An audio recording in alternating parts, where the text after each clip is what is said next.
நம் எண்ணங்களின் மூலமாகவும் கடவுள் நம்மோடு பேசுகிறார். எப்படி என்று பார்ப்போம். எண்ணங்கள். உங்களின் எண்ணங்கள் மூலமாக கடவுள் உங்களோடு பேசுகிறார். பல நேரங்களில் இத்தகைய எண்ணங்களை நம் சொந்த சிந்தனைகள் என்று நினைத்து விடுகிறோம். உங்கள் மனத்திலே எழுகிற எண்ணங்களை எழுதுவது நல்லது. பிறகு அந்த நாளின் முடிவிலே அவற்றில் எவை தூய சிந்தனை என்று பகுத்து பார்க்க வேண்டும். இப்படி செய்வதன் மூலமாக நீங்கள் கடவுள் கூறுவது எவை என அடையாளம் காண முடியும். இத்தகைய எண்ணங்கள் உங்களின் எண்ண ஓட்டத்தில் இடைமறித்து வரும். நீங்கள் எதை குறித்தாவது நினைத்து கொண்டு இருப்பீர்கள். திடீரென்று வேறு எண்ணங்கள் உள்ளே நுழையும். நாம் தொலைக்காட்சியின் செய்தியை கவனித்து கொண்டு இருக்கும்போது திடீரென்று அந்த திரையின் கீழாக வேறு செய்தி பளிச்சிடும்.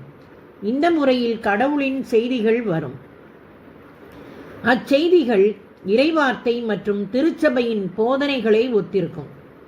எத்தகைய எண்ணங்கள் உங்களை அன்பிலும் நம்பிக்கையிலும் தூய்மையிலும் தாழ்மையிலும் மகிழ்ச்சியிலும் வழிநடத்துகிறதோ அவை கடவுளிடம் இருந்து வருபவை.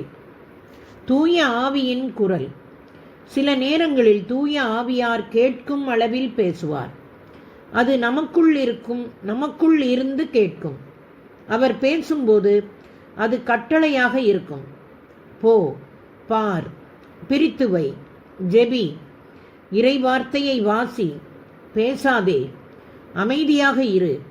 நான் முன்பே குறிப்பிட்டுள்ளதைப் போல தூய ஆவியாரின் வழிநடத்துதல் தூய்மை, தாழ்மை, அமைதி, நம்பிக்கையை நோக்கி இருக்கும்.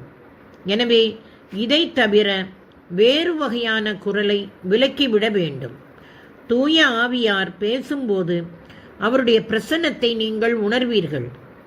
தூய ஆவியின் இரகசிய சாட்சி. நாம் இவ்வாறு அழைக்கும்போது நம் உள்ளத்தோடு சேர்த்து தூய ஆவியாரும் நாம் கடவுளின் பிள்ளைகள் என்பதற்கு சான்று பகர்கிறார்.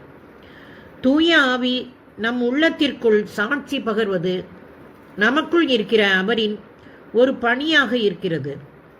இப்படி உள்ளத்தில் கொடுக்கிற சாட்சியே தூய ஆவியின் இரகசிய சாட்சி என்கிறோம். நாம் ஒரு தீர்மானம் எடுக்கும்போது அது சரியாகவோ அல்லது தவறாகவோ இருந்தாலும் தூய ஆவி சாட்சி பகர்கிறார்.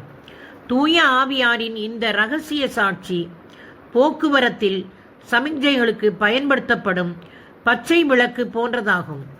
நீங்கள் சில காரியங்களை குறித்து ஜெபிக்கலாம். பல வழிகள் உங்கள் முன்பாக திறந்திருக்கும். ஆனால் திறந்திருக்கிற கதவு வழியாக நீங்கள் செல்லலாமா என்று தூய ஆவியின் இரகசிய சாட்சி மூலமாக நீங்கள் சரிபார்த்து கொள்ள வேண்டும். தொடர்வோமா நண்பர்களே?